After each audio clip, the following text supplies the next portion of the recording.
Pemirsa apa kabar? Saya Rika Amru, mulai pekan ini menyapa Anda dalam program Expose. Expose menghadirkan kisah di balik berita yang menyangkut kepentingan publik secara tuntas dan mendalam. Dan episode perdana ini kami suguhkan konflik yang tidak kunjung padam di tubuh Golkar dan juga P3. Kemana konflik bermuara setelah pemerintah memberi tambahan ronde pada Golkar dan bagaimana ini memengaruhi peta politik DPR? Pemirsa, inilah Expose.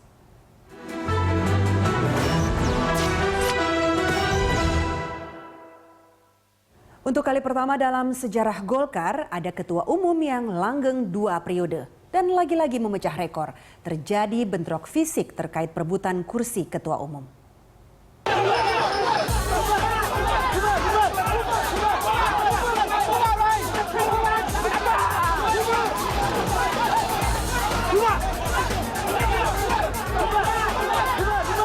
Dua kelompok massa yang sama-sama menamakan diri Angkatan Muda Partai Golkar AMPG bentrok di lapangan parkir kantor DPP Golkar di Selipi, Jakarta Barat, 25 November lalu.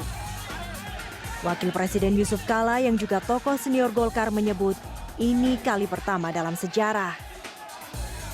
Bentrok terjadi tak lama setelah Abu Rizal Bakri mengumumkan Nurdin Khalid sebagai Ketua Panitia Munas sekaligus menetapkan jadwal musyawarah di Bali.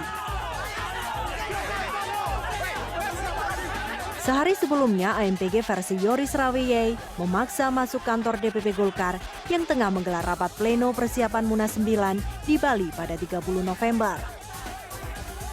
Yoris menuding peserta rapat bersekutu memenangkan kembali Ical sebagai Ketua Umum Golkar. Di Rapimnas, direkayasa sedemikian rupa, akhirnya aklamasi bahwa harus dilaksanakan tanggal 30. Ini kan cara-cara yang tidak benar. Kemudian menetapkan penanggung jawab atau pimpinan Munas.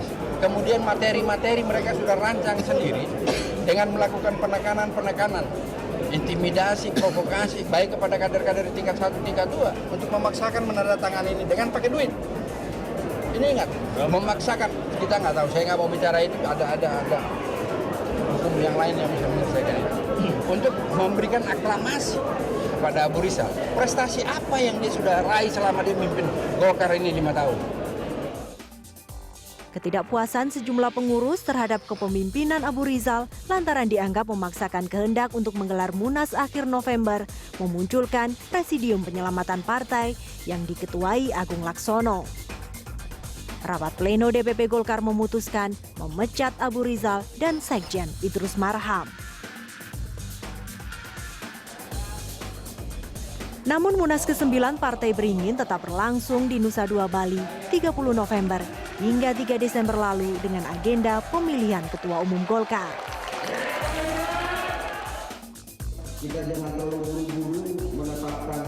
Mulanya ada 2 kandidat yang bertarung memperebutkan kursi nomor 1 di Partai Beringin, Abu Rizal Bakri dan Airlangga Hartanto.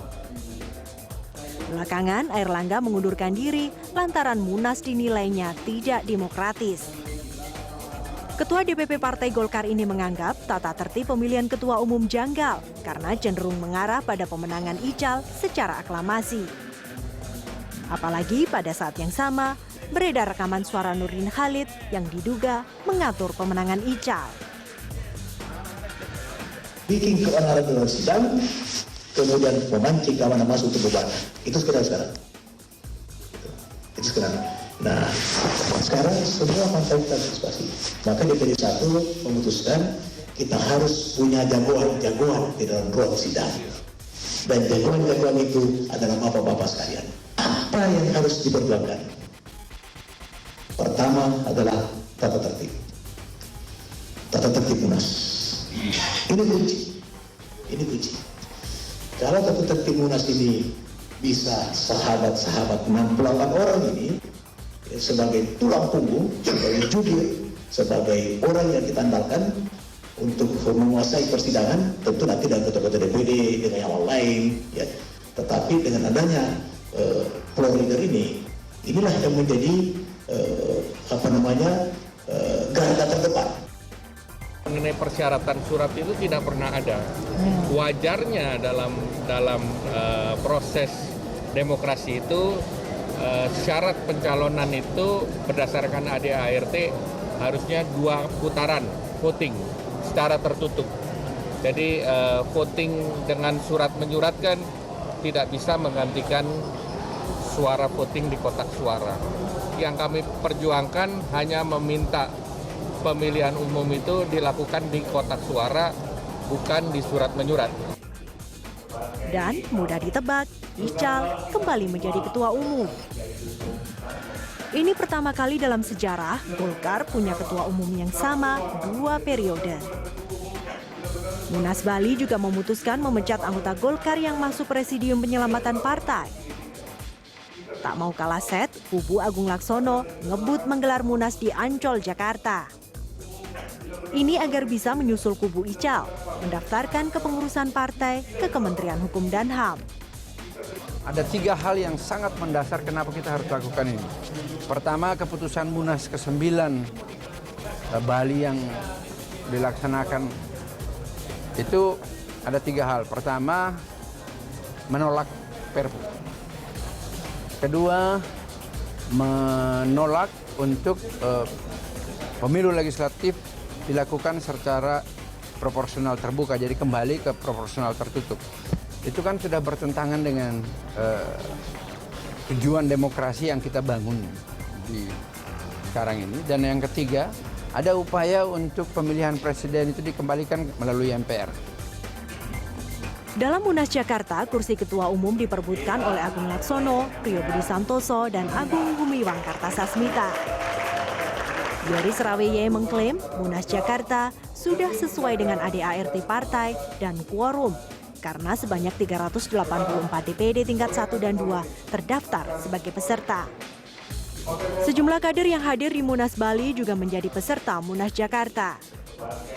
Kalau bicara masalah Munas Bali dengan Munas Jakarta, keduanya sih sah saja. Sah, karena bisa menyelenggarakan kan sudah sah. Tetapi yang lebih demokratis, saya sudah 2 hari di sini, ya Munas Jakarta. Munas Bali kurang demokratis, terus hasilnya banyak ada pemecatan. Terkait dengan di internal memang apa yang di sini lebih konstitusional, dan yang kedua di Bali pelaksananya juga sangat tidak demokratis. Sehingga memang ruang-ruang buat kita di daerah untuk menyampaikan aspirasi daerah juga sudah terkungkung.